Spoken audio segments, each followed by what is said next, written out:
Hey everyone, how you doing? I hope y'all had a good Christmas. It's really cold here, so I'm stuck inside the shop making lures, and I decided to make this red-eared slider turtle.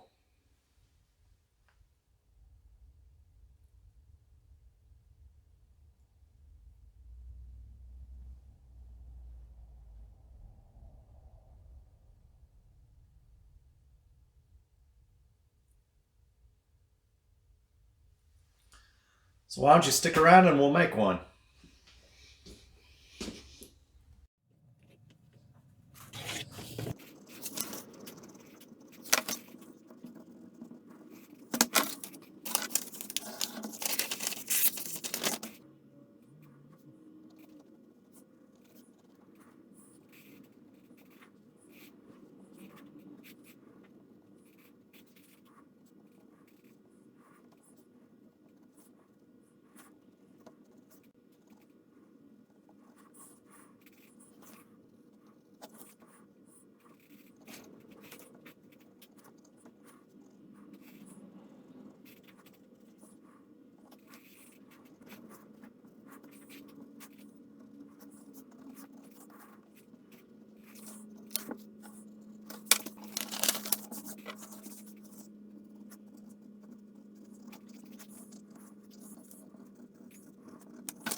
I'm pretty happy with the sketch I've got here for this turtle.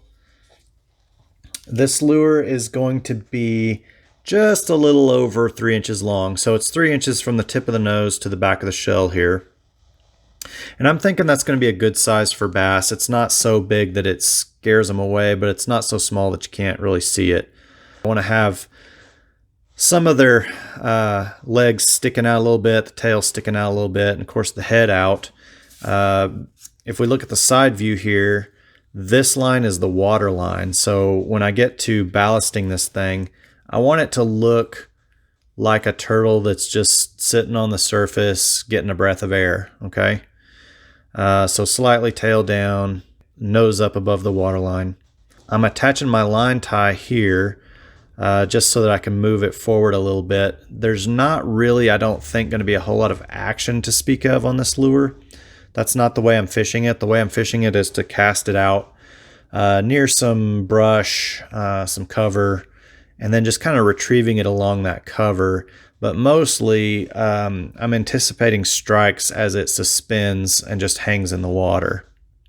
But I will be able to twitch it a little bit here and there just to give it a little bit of movement. I'm thinking a couple of treble hooks, one at the front, one at the back, give me a good chance for success on a hookup ratio. Haven't decided whether or not I'm going to have these arms and legs move at all. I'm not really sure. I kind of don't think they need to. Like I said, this is really just supposed to be fished in a suspended, relaxed state. I'm thinking that a bass would see that and think that it was an easy meal. Bass like things that are trapped up against the surface. There's nowhere for it to go. And it seems, if it's just hanging there in the water breathing, then it might seem like an easy target. So I'm going to carve this out of poplar, just because I have a lot of poplar around and it'll be nice and durable. I also don't need a whole lot of buoyancy, Poplar has a little bit less buoyancy than some woods, and so I don't have to use quite as much lead to get it to suspend exactly like I want. But more than that, I want it to just be really durable so that it'll last a long time.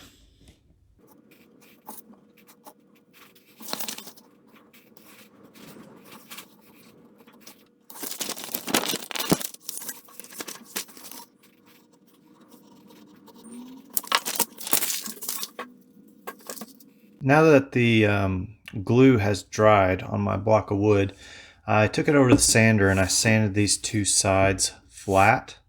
And I'm going to trace the side profile first here.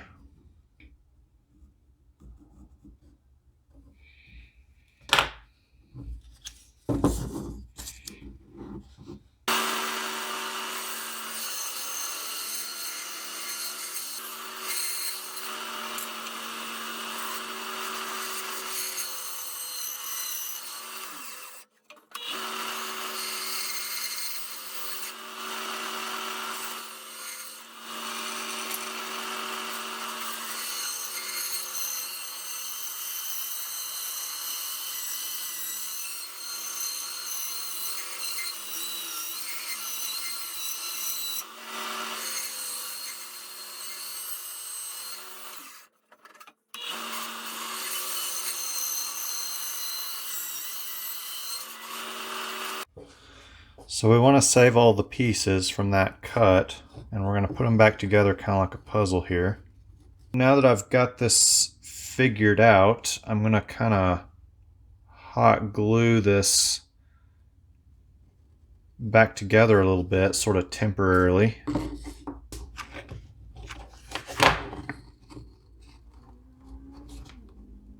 going to keep this flat side right here on the bottom.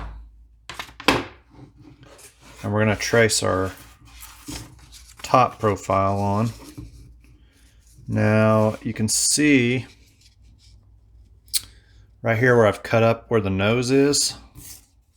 So let's line that nose up like so, right? We'll just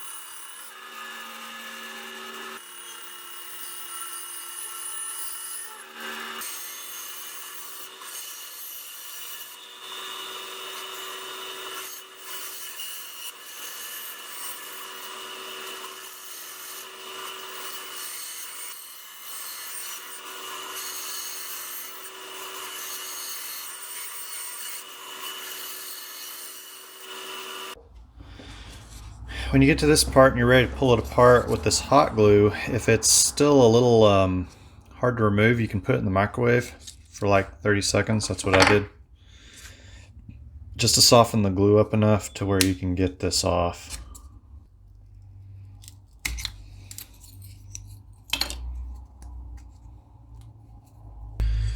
What we're left with is a very blocky turtle, but we'll start shaping that up here pretty soon.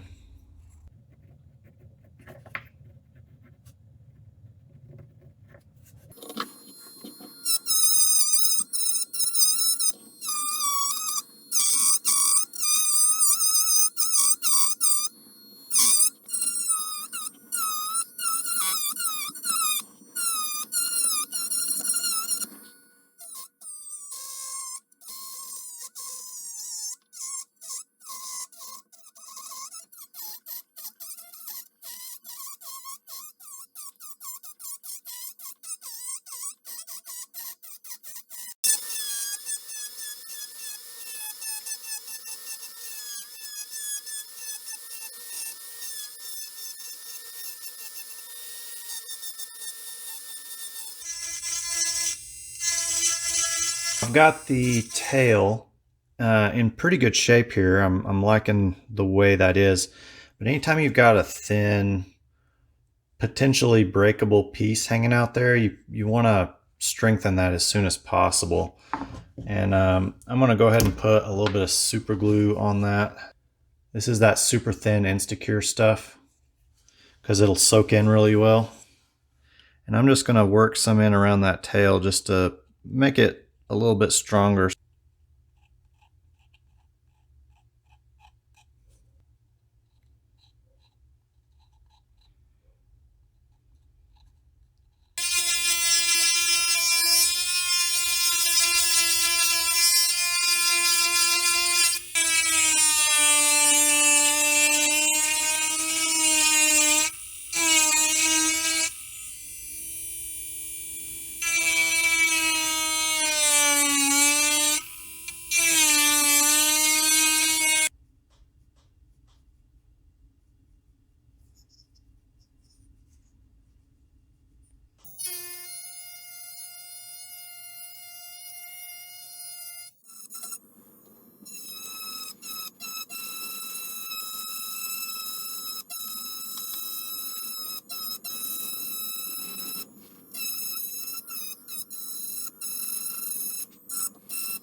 I plan on waterproofing this with polyurethane, so I need a wire tie in the front so that I can hang it and let it drip. As you can see on my original sketch, I was going to put it right here, but I think what I'm going to do is I'm going to move it down in the neck a little bit, and then I'll drill it straight into the body part there.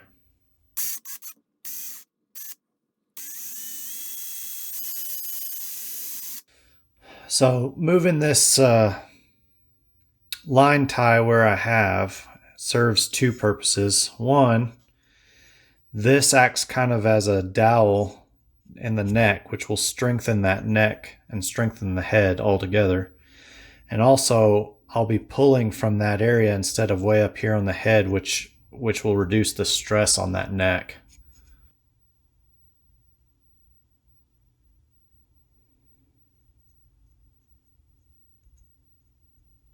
I'm going to be using this polyurethane.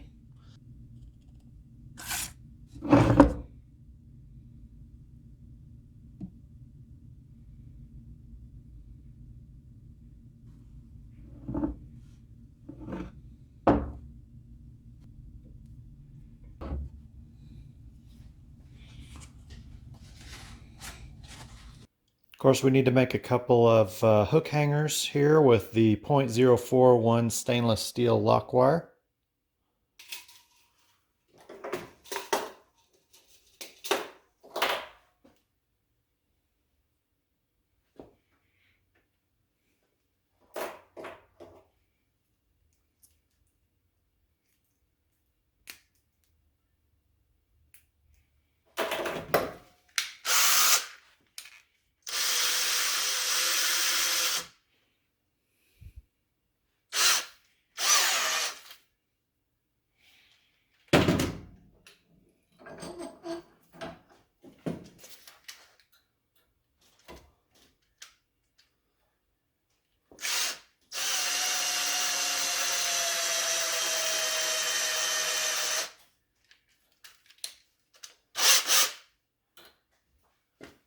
show you where I'm at with the turtle. I did put a second coat of polyurethane on there, and that has obviously dried and is ready to go.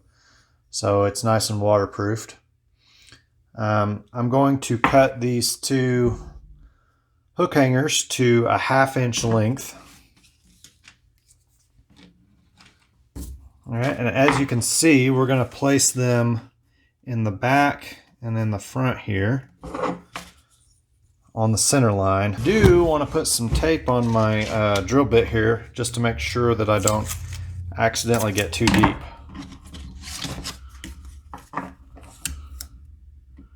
So that's just a tiny little bit more than 1/2 inch, okay?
All right, we'll let that set up and then we can ballast this thing. I've gone on ahead and added a couple of hooks on split rings.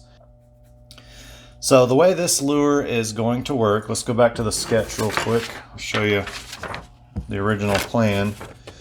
This line represents the water line. So I want his nose sticking out of the water and maybe just a little bit of his shell sticking out, okay? That's the goal. So let's take a look at what we've got right now and see how it sits, and then from there we can hot glue some of these lead weights onto it and get it balanced just right. Our turtle in. Okay, so we need a lot of weight in the tail. It's floating pretty evenly, but what we want it to do is kind of do this number. So we're going to need to add quite a bit of weight actually in the tail. These weights over here are made with a 5/8 inch Forstner bit, 1/2 inch Forstner bit, and then 3/8 Forstner bit.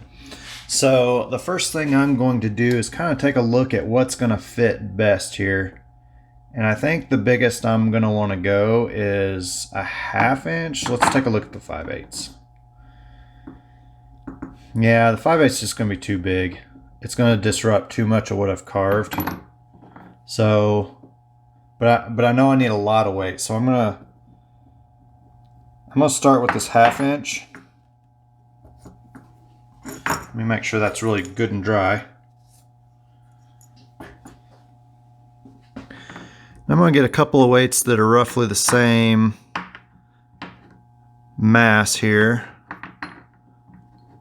These two. I'm going to get these two. And I'm going to put a dot of glue, hot glue.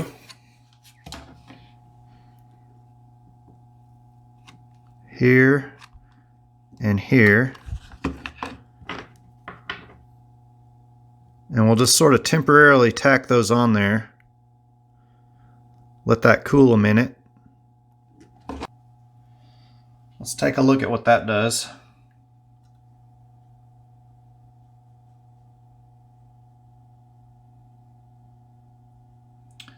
Well, I kind of feel like that's the right amount of weight, or very close, but we might need to move it actually a bit forward.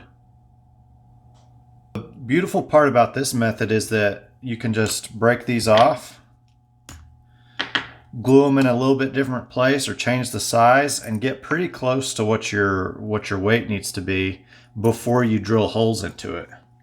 So I'm gonna mess with that a little bit off camera, and once I find the final configuration, then I'll get back with you. All right, I think I've struck upon the final configuration that gives me the orientation that I'm looking for in the water. I wound up downsizing these two half-inch weights and moving them forward, as you can see, and then I added just a tiny bit more weight to get it perfect in the water. And I'll show you how that sits in the water here in just a second. If you're new to the channel and you're interested in how I make these and how this whole weighting system works, I go into it in a little bit more detail in my other video on making a wooden 7-inch minnow lure. So if you want to, you can check that out. I'll put a link up here so that you can see that.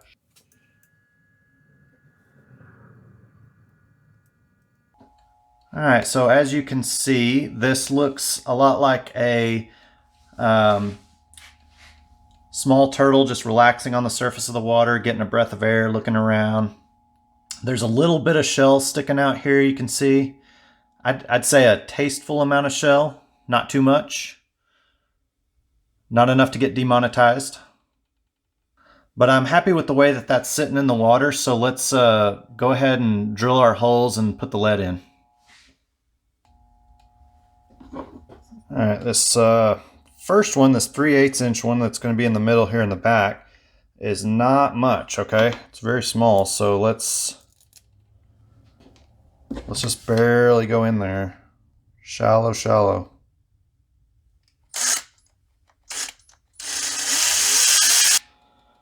Enough to get a few drops in there and then cover it, okay?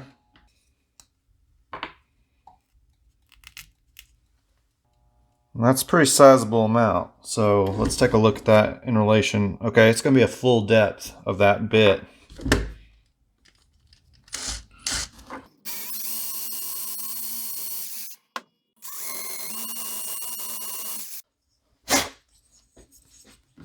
All right, another note to keep in mind before I put the lead in is I tend to err on the side of putting just a little bit less in there, especially on a topwater like this, for a couple of reasons. One, I'm getting rid of some of the buoyancy that I had on when I had these glued to the bottom. I had that extra wood there that's not gone. So that reduces the buoyancy some. The other thing is when I put the clear coat and paint and all that other stuff on there, it's going to reduce the buoyancy slightly more on top of that. So it's better to put slightly less than what you had initially glued onto the bottom, just to be on the safe side. I'd rather it float a little bit too high than to sink, right?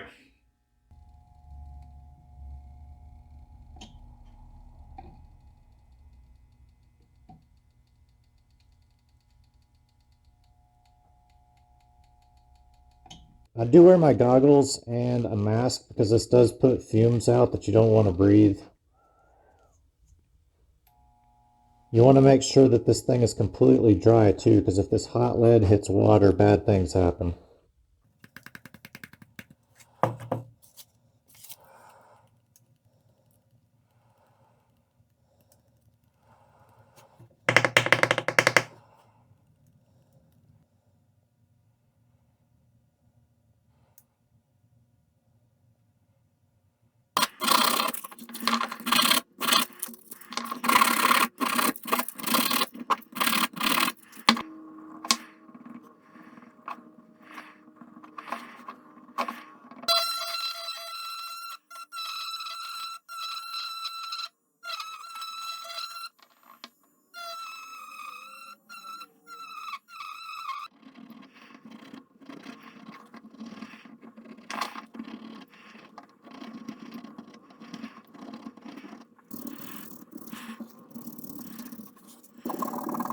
Finally, we're ready to paint this guy. Of course, I'm going to prime this with opaque white.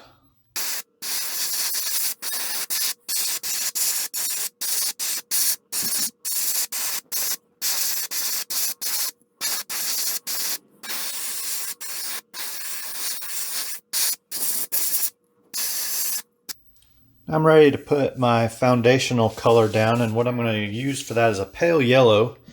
And I've mixed equal parts of opaque yellow and opaque white. Probably too much, but I don't want to run out.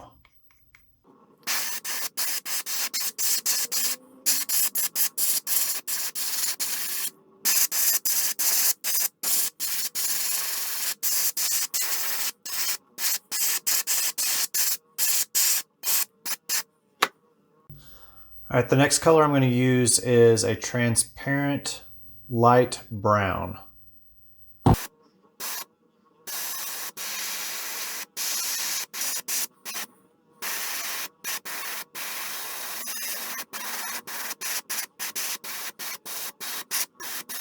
Kind of got a little globby there and there, so what I'll probably do is go back with the yellow, paint over it, and then try again. Wicked Detail Moss Green.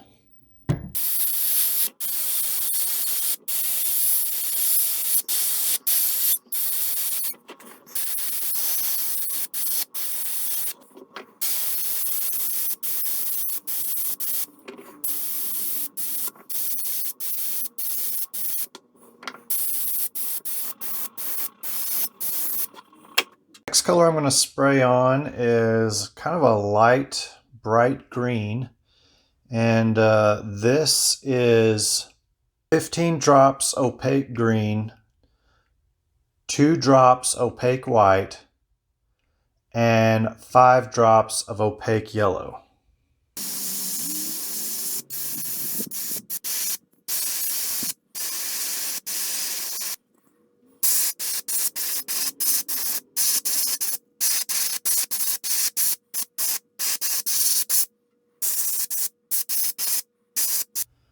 Now here is my acknowledgement right here, right now, that this looks pretty awful. But if you'll stick with me, I'm going to do some hand painting over this. This is really just sort of the background base layer, and it just gives me something to paint over. So let's get started on hand painting.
So I'm just going to come in here with a pen and add a few more little thin lines.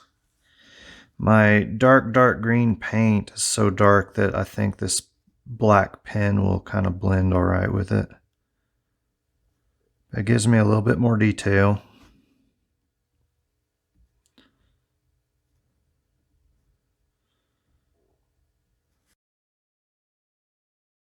It looks a little bit cartoony. It looks a lot cartoony, but I'm going to paint over that and put some more layers with the airbrush over it. And so this is really just sort of not a background, I wouldn't say, but a mid-level color. And so we're going to build upon that to give it a little bit more realistic look.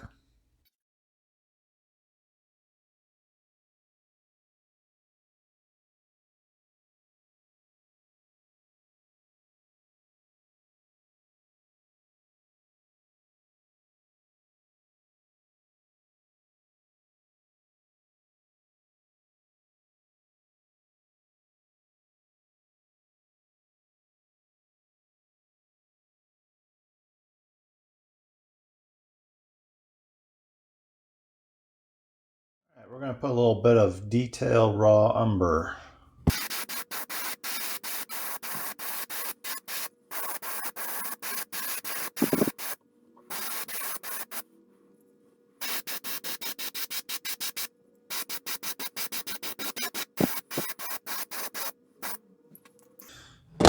And basically what I'm doing with this is I'm just trying to bring all those colors together and mute them a little bit, because that's very loud and very contrasty.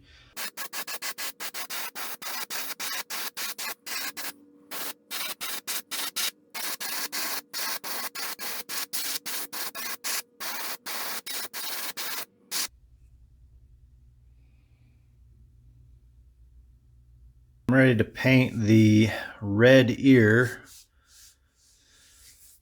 and I'm gonna start, I think, with a base of fluorescent orange, and then I'm gonna try and tame it down with some opaque red and some opaque yellow.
If you like the content I'm putting out, please consider subscribing if you haven't already, and give me a thumbs up so I can make more of the stuff you want to see.